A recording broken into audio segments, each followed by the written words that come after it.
Hello, good morning. I am here today again. It's because I want to discuss the game of Mr. Mosqueda in the tournament that was played yesterday, Antique Chess Society, wherein Mr. Anthony Mosqueda came out as a champion and top of the tournament.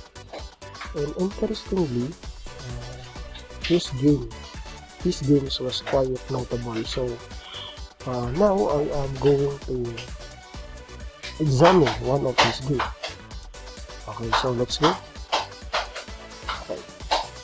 So now we are going to analyze the game of Nicola, the person of Mr. Mosqueda, versus Cagulada Marlo. I think this Cagulada Marlo is also a player from Mindanao, which has a rating of 20-61 versus Mosqueda, a rating of 20-36. It's quite high, and based on his rating, I believe that he is already a master caliber player. Okay. So first of all, I would like to turn on the stockfish in order for us to understand further or understand clearly the idea of their moves. So the game starts with e4. So Mr. Mosqueda replied e5. So we have a Sicillian in this game. Okay, Sicillian defense is one of the aggressive lines or aggressive approach against e4 because it gives black a counter chances with regard to attacking prowess of this opening, and also if white successfully manage to execute his attack, then he can also demolish black's possession, especially so in the Sicilian opening. Okay, so the next move is knight b3 or knight c3. This c3 knight inviting to have a close Sicilian instead of open Sicilian, which normally or usually knight f3 in order to achieve an open Sicilian, but in this game knight c3 was played, and therefore Mr. Marlo seeks to enter a close Sicilian game. So let's note or let's examine carefully how Mr. Mosqueda managed to crush his opponent in this game. c3, d6, which is the normal move in Sicilian, with the idea of opening this knight diagonal and at the same time controlling the e5 square. In Sicilian defense, you must break the d5 in order to gain equal control with regards to the center and with regard to the queen. Okay, knight f3. A normal move is only developing, preparing for bishop c4 or eventually castling. Okay. And a6. So the idea of e6 is to prevent bishop from coming to b5, because this variation is called a Rosolimo attack, and which it is one of the anti-Sicilian openings. Okay. So let's proceed. b4. We tend to open up, so the game now becomes an open Sicilian, I believe. Why? It's because in moving b4, then it's already inviting the capture, which is the main pattern of the Sicilian defense. The idea now from pro Sicilian, it already became to a Najdorf much like opening. So the main move here is either G6, you play the Sicilian dragon, or Queen C7, a typical for the Sicilian, or E5, playing the Najdorf completely, or Knight C6, you can also play Knight C6. And if Bishop plays Bishop C4, then the game already converted into a Sicilian social variation. Okay, Bishop E3. So the main idea of Bishop E3 is to protect or support this knight. Because maybe has idea of inside plus linking dito, then 0-0 or castle inside with the idea of F3 first before executing knight G4 in order to protect this E3 bishop. So let's watch and see what is the approach that was applied by Mr. Mosqueda here.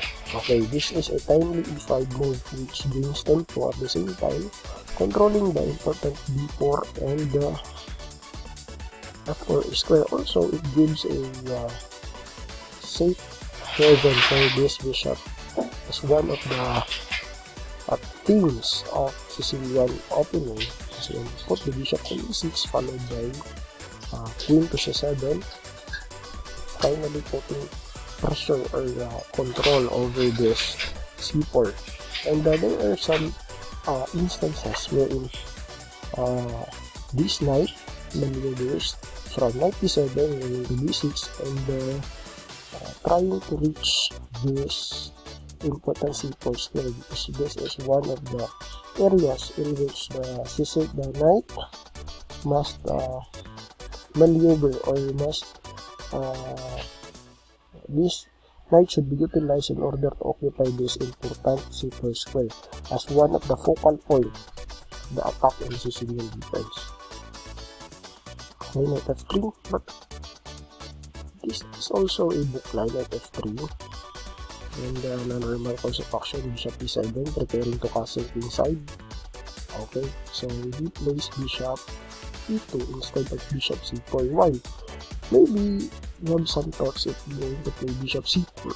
Maybe black can gain tempo in playing queen C7 and eventually retreating the bishop. But the bishop controls an important square in this position. At the same time, the B5 position, which is very vital in the Sicilian defense. Okay, 0-0. Okay, so 0-0.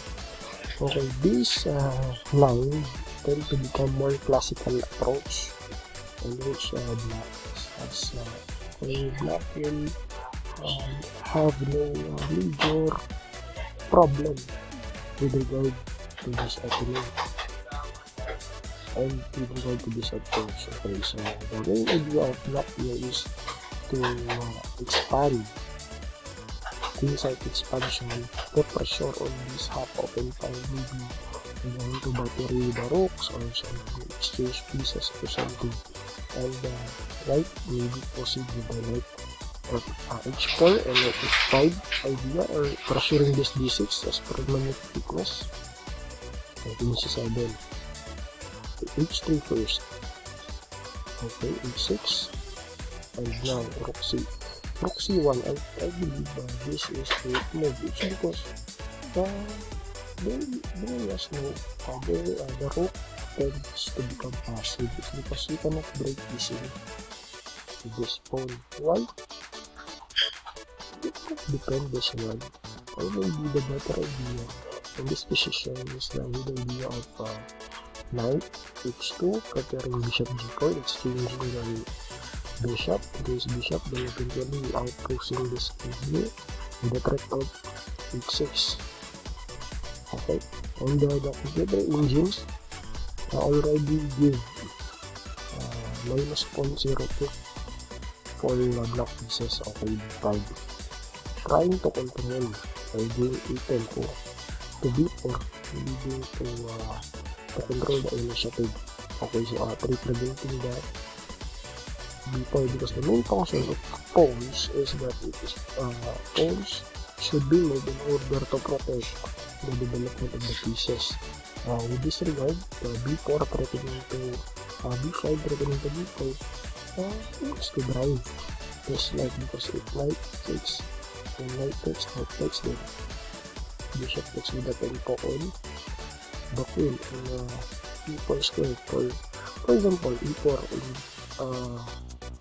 finally black has already a f5, which gives the power of this rook and power of this bishop. Okay, bishop d7. So as you can see, black is trying to hold into the initiative of controlling this e4 square, the same time threatening this e4, and thus even he have not yet developed this knight. Maybe we'll think over this one. Threatening e4. Okay, so knight b5. Capture. Why is that this bishop was captured instead of knight? Mr. must kind of give this bishop there, because this knight is very effective in defending the queen side. Okay, but maybe Mr. Must is trying to maneuver with this knight in c4 with the hope of neutralizing the white's attack. c5. Okay, white already break through with the e5 square, which is I think very good, but the weakness of d5 cannot be denied in this position, because it's attacked by knight, it will be attacked by queen, and later on it will fall. Okay, so avoiding for the queen. Okay, so g3. What is that? I think this g3 move is not always a time. You can try already in knight h4 followed by knight f5. Doing a tempo and proceed to f4 in order to attack the enemy king, since this king is already in the queen side. Capture and gives eventually this check and then gives a b2 trying to attack. Okay, fine. So the idea of black here is to exchange pieces as much as possible, because he is already a pawn up. So as much as possible he is going to try, or he is going to try to convert the game into endgame. Okay. So he just captured it and trying to attack, trying to defend, trying to again tempo with this one. Okay, so first move, and eventually the pawn on d5 falls, because what I have told earlier, this pawn is already a pawn, and it gives a black, the engine gives blacks a minus a negative 3 advantage. Capture. Oh, Mr. Mustard missed this. Automatically instead, but he tried to capture it. And as you notice, the pieces left is bishop versus knight, so much better idea in this position is to exchange the queen in order for black to materialize in winning endgame. It's because queen and knight and queen and bishop endgame is much favorable for queen and bishop, queen and knight. Okay, so let's proceed. Okay, so try to control to the 7th rank, and now we are the threat. So he neutralizes this knight on e4 is very strong, but temporarily, because it can be dislodged with this move. Okay, this move is a blunder. Instead, you already centralized.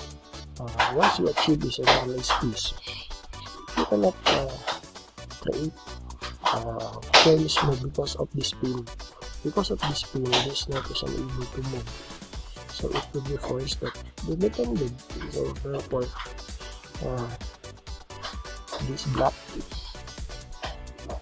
to actually develop this knight, but because of this e5 and exchanging the queen, then this is already a way for black.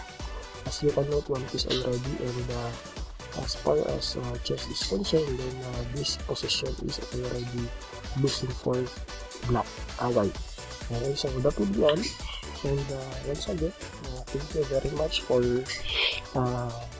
watching this video, and maybe if we have time, I will Analyze again. Games of Mr.